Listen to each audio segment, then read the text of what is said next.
And welcome back to another episode of the market round table. Market round table में आपका बहुत बहुत ही स्वागत है।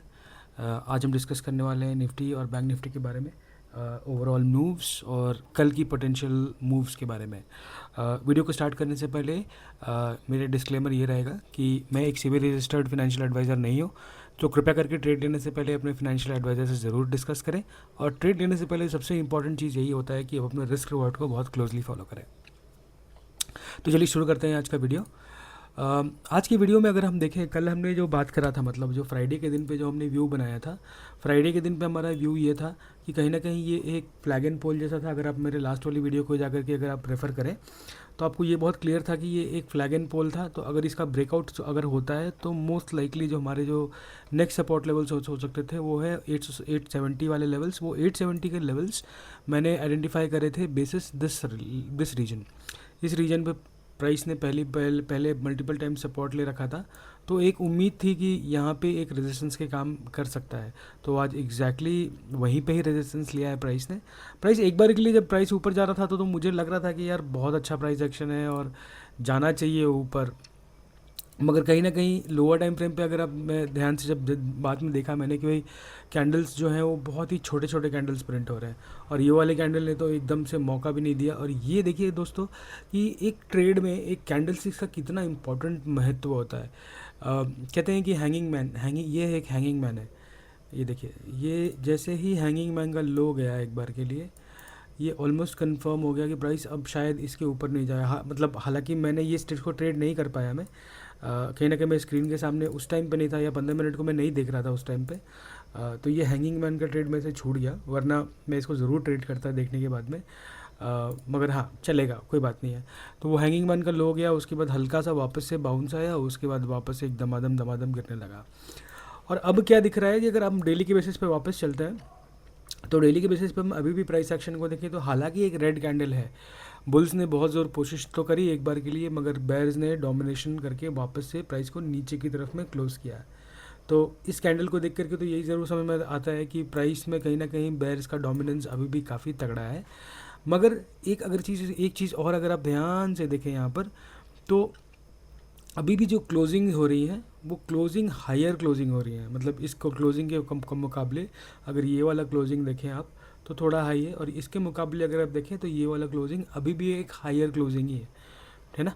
तो अभी हमें देखना पड़ेगा कि कल क्या होता है। मगर अगर अगर सेफ्टी पर्पज़ के लिए बेसिकली आज जो सुबह में जो इसने गैप करा था प्राइस ने, कल के दिन में ये 750 का जो लेवल है, 750 का ये जो लोअर रेंज का जो लेवल है, इसके नीचे नीचे प्राइस को क्लोज़ नहीं होना चाहिए। अगर इसके नीचे प्राइस क्लोज़ होता है तो मोस्ट लाइकली मुझे लगता है कि 680 से लेकर के 630 का जो लेवल है, हो सकता है ये लेवल्स को प्राइस वापस से एक बार के लिए टेस्ट करे। थोड़े से अगर आप बुल साइड पे हैं तो इस कैंडल को देखने के बाद में ये एक कैंडल ने इतने सारे कैंडल्स को, 1 2 3 4 5 कैंडल्स को पूरी कवर कर दिया विथ हाई वॉल्यूम। पर अभी भी क्योंकि गैप के सपोर्ट एरिया पे है, तो मुझे एक फाइनल रे ऑफ होप है इसके लिए कि अगर ये गैप होल्ड करता है कि नहीं करता है। अगर ये गैप कल फिल करता है और इस गैप के नीचे एक प्राइस क्लोज देती है अगर आर्ली टाइम फ्रेम पे, तो मुझे लगता है कि 680 से लेकर के 630 के बीच में प्राइस की जाने की संभावना बहुत ब्राइट होगी। मगर अभी देखा जाए तो अगर मान लीजिए कि यहाँ पे ओपनिंग हुई थी, यहाँ पे क्लोजिंग हुई, तो रेड कैंडल ही है, बट रेड कैंडल के अंदर में एक लोअर विक्स के करीब में, मैं अगर इसको अगर बड़े टाइम फ्रेम पे आपको दिखाऊं, मैं अगर ये देखिए तो हालांकि क्लोजिंग नीचे कंपैरेटिवली मतलब पिछले लो से, मतलब ये 4 आवर्ली का क्लोजिंग यहाँ पे हुआ था फ्राइडे को। तो अभी भी देखा जाए तो इस क्लोजिंग के बेसिस पे अभी भी क्लोजिंग तो सही ठीक है, मगर हाँ बेरिश एंगल ज़रूर है। बट बेरिश एंगल देखनी पड़ेगी कि अब ये लो, ये जो गैप है, गैप के पास में एक नीचे की साइड से विक्स आ रहा है, तो इससे ये ज़रूर साबित होता है कि कहीं ना कहीं नीचे की साइड पे बाइंग प्रेशर्स के कारण प्राइस ऊपर जाके क्लोज हो रहा है। तो अब देखने की ज़रूरत है कि ये गैप होल्ड करता है, ये गैप होल्ड नहीं करता है। अगर ये गैप होल्ड नहीं करता है तो मोस्ट लाइकली हमारे लेवल्स हमारे बहुत क्लियर है, 680 से लेकर के 630 के बीच में। तो आज के लिए निफ्टी पे इतना ही है। चलिए चल के देखते हैं बैंक निफ्टी क्या कर रहा है।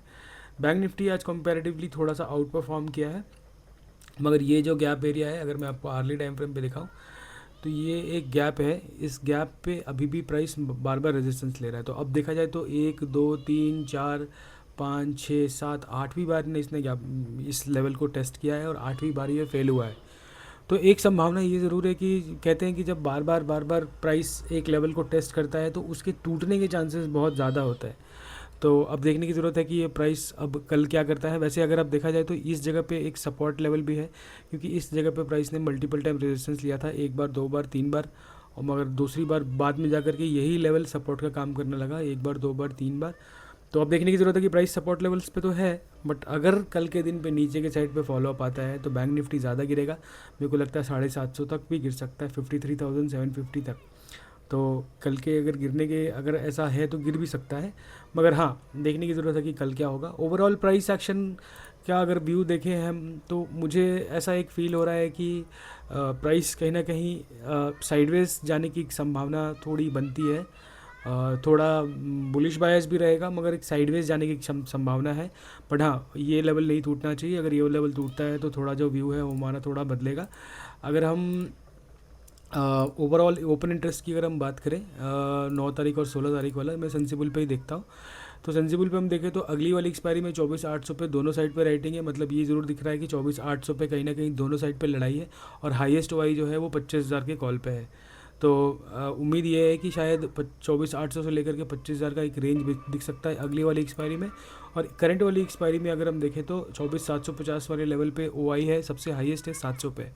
इसके बाद जो सपोर्ट में सबसे ज़्यादा हाईएस्ट है वो 25,000 है, 25,000 के बाद 24,900 है, और 900 के बाद में 800 है। तो देखना पड़ेगा ये जो एरियाज़ हैं यहाँ पर क्या करता है प्राइस के। मगर ओवरऑल मेरे को यही लग रहा है कि शायद थोड़ा बाउंस दे और शायद फिर साइडवे हो जाए।